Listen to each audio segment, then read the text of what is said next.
Je suis Soukaina Diallo, chercheur en économie au Consortium pour la recherche économique et sociale, le CRES, et coordonnatrice du projet Agir sur les environnements alimentaires pour un accès universel à des régimes alimentaires sains au Sénégal, ORAS.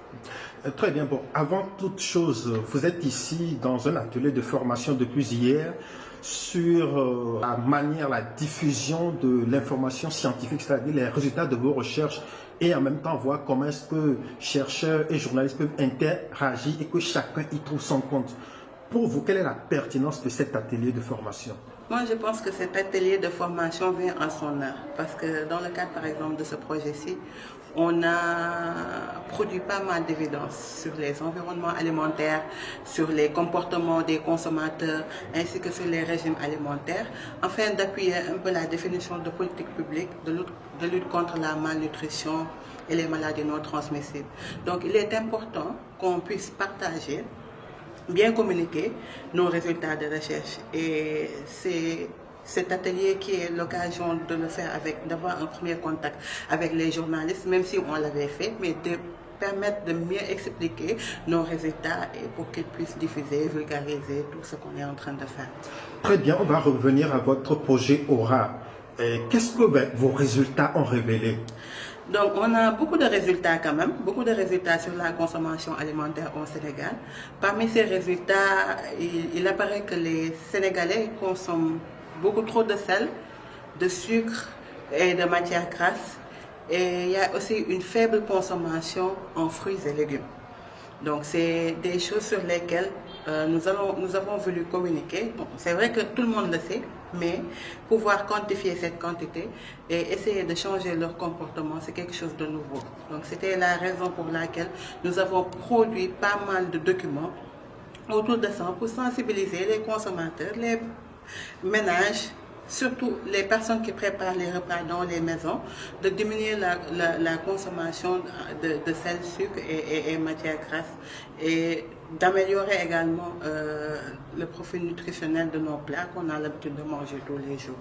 Il me semble que dans votre présentation, vous nous avez proposé des outils que vous avez élaborés afin justement de leur permettre de mieux s'alimenter, et même des documents écrits. Est-ce que vous pouvez nous faire part de cela?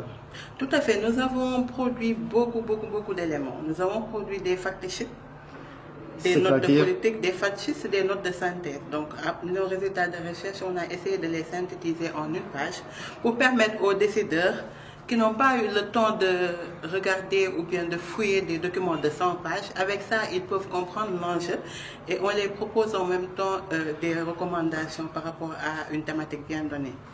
Donc, on a produit beaucoup de fact-sheets, des notes de politique aussi. On a produit un guide d'utilisation sur la table de composition des aliments. Donc, la table de composition des aliments, c'est une première au Sénégal. Il s'agit de quoi? Il s'agit d'un document qui recense l'ensemble des aliments à l'état cuit, cru, de tout ce qui est aliment consommé par les Sénégalais.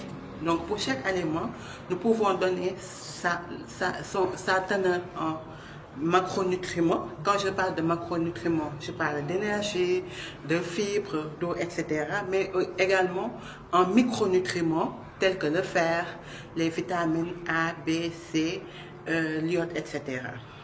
Oui. Alors, comment est-ce que vous pensez pouvoir amener les Sénégalais à adopter un nouveau comportement alimentaire avec les résultats de votre recherche? J'avoue que c'est quelque chose de très difficile. Parce que changer le comportement de la population, ce n'est pas quelque chose qui se fait simplement. Ce n'est pas évident du tout. Donc nous, on est plutôt on catalyse en fait, on impulse un peu ce changement-là. Et nous avons commencé par produire certains supports de communication, je pense plus digestes, par exemple des vidéos 3D qui sont destinées à toute couche de la population, que ce soit des enfants, des adolescents, des adultes, hommes et femmes. Nous produisons également des podcasts qui ciblent un peu les décideurs, d'autres qui ciblent les ménages sénégalais également qu'on vise en fait dans ce projet-là. Nous avons produit d'autres types de documents, comme par exemple des affiches simples, parlant avec des images, Là, ils sauront quoi manger, qu'est-ce qu'il faut éviter, etc. Nous avons également fait des graffitis muraux, des fresques murales. Nous avons pu identifier 6 centres urbains qui sont au Sénégal: Dakar, Guédiawaye, Keur Massar, Thiès, Saint-Louis et Rufisque. Identifier des lieux qui sont vraiment, qui peuvent impacter. Par exemple, choisir des hôpitaux, des centres de santé, des écoles, par exemple en face d'un supermarché, etc., pour communiquer sur comment manger ça, quels produits il faut choisir au détriment d'autres. Est-ce que les décideurs sont au courant de ces résultats? Est-ce que ça les intéresse? Comment comptent-ils vous accompagner? Exactement. Nous, depuis le début du projet, nous avons mis en place un comité consultatif conjoint avec le LARNA, parce qu'on a les mêmes objectifs. C'est un même programme qu'on pilote, LARNA et CRES, donc chacun a un projet à part. Donc on a mis en place ce comité scientifique qui est coiffé par le CNDN, le Centre national de développement de la nutrition, donc qui s'occupe de tout ce qui est politique nutrition au Sénégal. Donc ce comité comprend tous les départements ministériels qui sont concernés par des questions de l'alimentation, que ce soit le ministre du Commerce, le ministre de la Santé et même le ministre de la Communication, parce qu'on a beaucoup à communiquer sur ces aspects-là.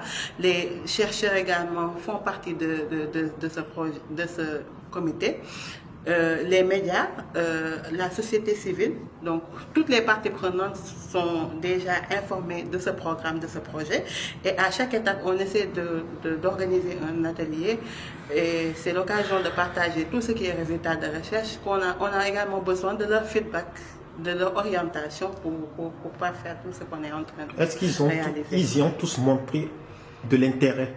Bien sûr, ils ont montré de l'intérêt, d'autant plus que à chaque fois qu'on les convoque, ils sont là, ils sont présents.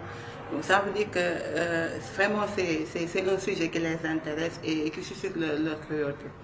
Madame Diallo, merci beaucoup. Leur curiosité, ok.